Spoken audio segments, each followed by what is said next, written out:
Right, we're on Unit 7, Lesson 1, question number 3, and the question says, an isosceles trapezoid has base lengths of 12 and 18. The area of the larger shaded triangle is 72, so this area I'm going to put 72 on, and that's in inches squared. And find the area of the smaller, and so this is the area I'm looking for. I'm going to call that x.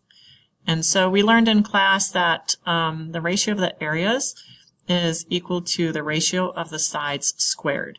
And that's if the triangles are similar, but I would know that these triangles are similar because I know that this angle is congruent to this angle. Sorry about that. And then I know that this angle is congruent to that angle because both pairs are alternate interior. We also know that the vertical angles are congruent, so the two middle angles would be congruent. So the triangles are similar. So we could say that the ratio of the sides is 12 to 18. And to make my life easier, I'm going to simplify that. I know 6 goes into this 2 times, and 6 goes into this 3 times.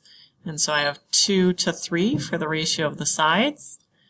So the ratio of the areas is the ratio of the sides squared. So I'm going to say 2 to 3 squared is 4 to 9. And then I'm going to say 4 is to 9 as x is to 72. And that's the ratio that you're going to solve.